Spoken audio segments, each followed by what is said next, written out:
Okay, so a lot to go through in 15 minutes. As Carol mentioned, I'm on the autism spectrum. I support the principles of autism rights and the social model of disability. I currently work as a music workshop facilitator. It's mainly with disabled young people, and that includes people with profound and multiple learning difficulties, many of whom are at different points on the autism spectrum. I'm a committee member of ASSERT Brighton and Hove. That's an organisation which supports adults on the spectrum and also their relative partners and carers. ASSERT also delivers autism awareness training. I'm a member of the NICE Guideline Development Group for the Management of Autism Adults and also the National Programme Board for Autism. I've been an active member of the online autistic community for several years now. In the past, I've worked as a disability access officer in the arts, and I've also written articles for national publications. I was the vice chair of the external reference group that made recommendations to the Department of Health while they were developing the autism strategy. I think it says I'm the co-chair, and if you want to call me co-chair, that's fine. Like, you can promote me, that's cool. So this was a very large group. It involved autistic individuals, parents, carers, and professionals. After some discussion, we agreed on a list of issues which we felt were most relevant and most in need of change in order to improve the lives of autistic individuals and to give us the chance to take the first small steps to achieving equality. We then broke into subgroups, with each being allocated one of these topics to discuss and develop recommendations on. The key issues we agreed were social inclusion, health, employment and training, and finally choice and control, where I chaired the subgroup. We also identified what we referred to as cross-cutting themes. These were highly important issues for autistic individuals, which are relevant to all areas of life and all services. These included equality and human rights and the social model of disability. So this was looking at barriers and attitudes, lack of support, and lack of rights, accessibility, opportunity, and acceptance that are the things that disable us and prevent us fulfilling our potential and enjoying true equality. We also looked at access needs and sensory issues because ultimately there's no point in developing great services if we can't access them due to them being sensorily inaccessible in the environment, both indoors and outdoors. We looked at communication needs and also needs across the spectrum so that we can create a society that accepts and accommodates and supports all autistic people. We also emphasised involvement of people on the spectrum and user-led groups because only we know what it is truly like to be autistic and what genuinely is and is not helpful. We also looked at co-occurring conditions that often accompany autism. As many of you are aware, autism is a highly complex neurodevelopmental difference that varies greatly from one individual to another. My perspective is the idea of autistic individuals being seen as part of the rich diversity that makes up society. We should be seen as different, but not defective or diseased, which we certainly are not. Our unique way of experiencing the world around us, our ways of expressing ourselves and our talents and abilities, often evident in our special interests, hyperfocus, and ability to find enjoyment in things that others dismiss as boring or simply don't even notice, should be acknowledged and respected. It is important to balance this with the disabilities that we face in our intolerant and sensorily inaccessible society, combined with significant lack of support. These are the things that can be substantially disabling. There is also the issue of distressing comorbidities such as epilepsy and gastrointestinal problems. It is absolutely imperative to remember that people on the spectrum have unusual and highly variable ability profiles. For example, it is not unusual for someone with autism to be quite good at something, such as academic studies, maths, or music, but then struggle to cope with simple everyday tasks, such as making sure they eat properly, managing money, coping with change or disruption, filling in a form, and so on. This is often poorly understood as people assume that if you can do one task to a certain level, you can therefore do other tasks of similar or less difficulty too. But if you're autistic, it simply doesn't work that way. It is this lack of understanding that often leads to us being denied the support we need and, quite insultingly, being branded difficult or lazy when what we need is your support.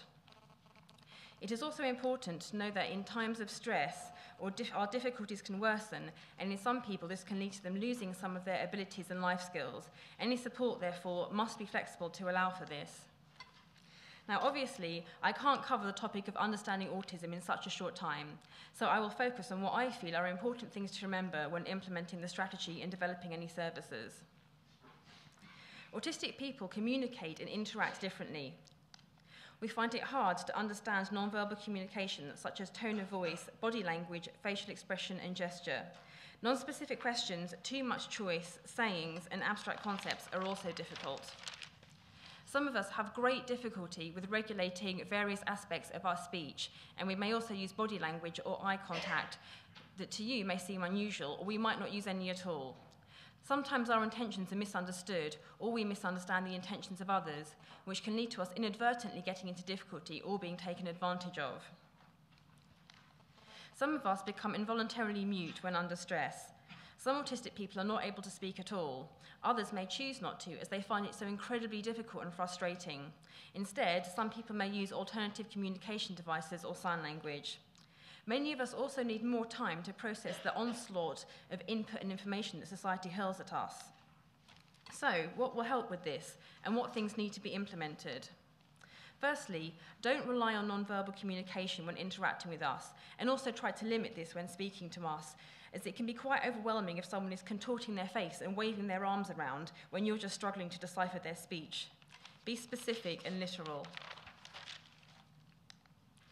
Don't hurl too much information at us in one go, whatever format it is in. And don't overcomplicate things. Be patient and accommodating of speech and body language differences. Yelling at someone who is struggling to make themselves understood or regulate their speech is rude, unhelpful, and hurtful. Make sure you have good awareness of alternative communication. Respect our communication preferences. Don't force someone to speak if they find it difficult or distressing. Don't tell people they must only put things in writing unless you are prepared to support them to do this. Have a variety of communication options available. Don't make assumptions about us. Rules about body language or eye contact and lying may be appropriate to non-autistic people, but cannot and should not be applied to those of us on the spectrum. Also, allow time for us to process information you give us and reflect it back with us to make sure that we have understood and that you have understood us. Now on to imagination and empathy. As some of you may be aware, we can have difficulty imagining another person's circumstances, but this does not mean we lack empathy. We may just find it a lot harder to do successfully. We experience emotions and empathy like everyone else. It is difficult for us to imagine consequences. Sometimes we need to actually experience things before we see the link. This can make it difficult to know how to deal with situations, and in some cases can lead to us inadvertently getting into trouble. This can also make it hard to understand certain procedures. It also causes difficulty with self-reporting. For example, if you struggle to imagine what is or isn't considered normal or comfortable, how can you tell when it's time to see a doctor about some pain you've been experiencing? How do you know whether they'll take it seriously or whether they'll just think you're wasting their time? Contrary to what many people seem to think, I and many autistic people I know describe our emotions as incredibly intense and overwhelming, and our empathy as an almost visceral and involuntary response to witnessing any pain or injustice to others. Some of us struggle to manage or even begin to describe these feelings. This is in stark contrast to the frightening idea held by much of society that we lack emotion and empathy. Autistic people can be very caring, and although some of us might show this in unusual ways, this should still be perfectly valid. So, things that can help are explaining things clearly. Help us to understand if we are struggling to imagine something. Use your empathy. Try to see it from our perspective. Don't reject and ignore different forms of emotional expression. Accept us for who we are. And be aware that empathy and kindness can take many forms. Don't reject us, because this can just be really hurtful. A huge topic in designing any service at all is sensory issues. As you may know, we can have hyper or hyposensitive senses, or a combination.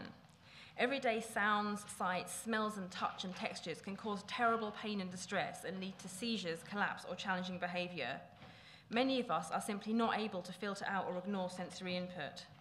Protecting ourselves from this pain means that we may need to do things that seem unusual, such as covering our ears, wearing sunglasses indoors, resisting touch, and so on. Please be understanding and do not prevent us from doing this. To do so is to subject us to substantial pain and distress, and this is simply inhumane and cruel.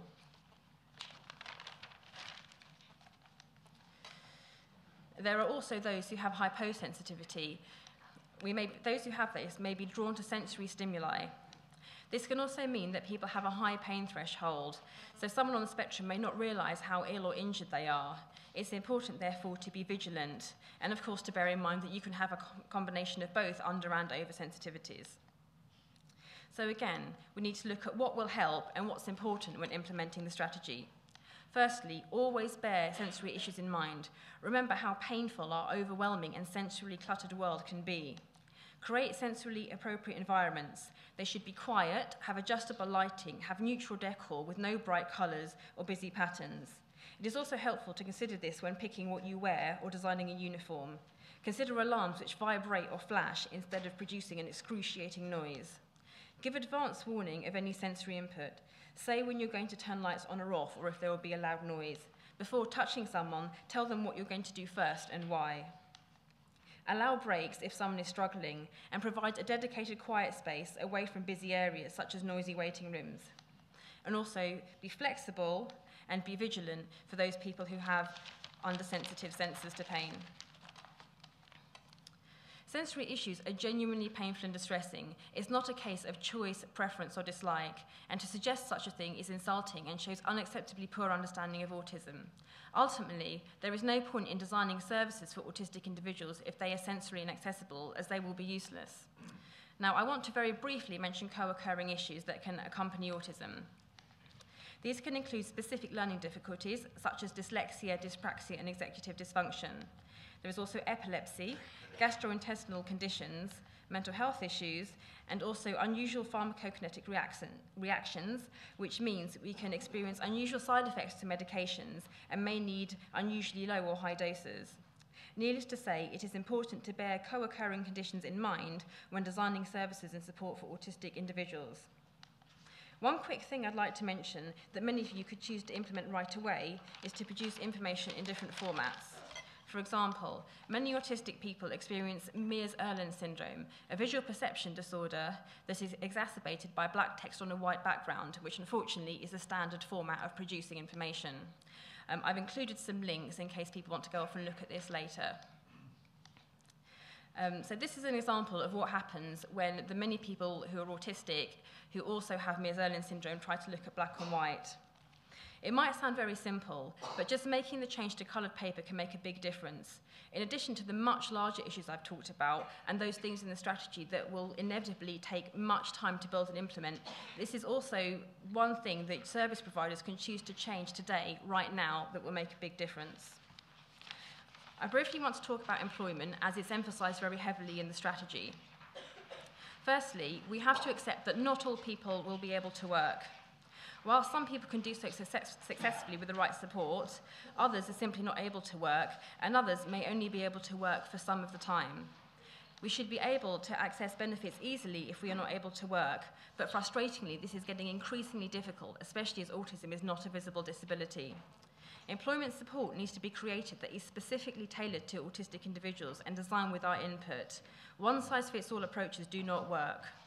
While there are services such as Prospects, unfortunately, this is only currently available in certain areas of England and the UK. Support must be continuous, from helping someone become ready for work to identifying and applying for jobs and throughout their time in employment. We should be supported to be ambitious and helped into work that is appropriate to our ability level and skills. We should be supported to develop careers, not just put into low-level jobs purely because they are less work for support services. Finally, don't put all the onus on us to change.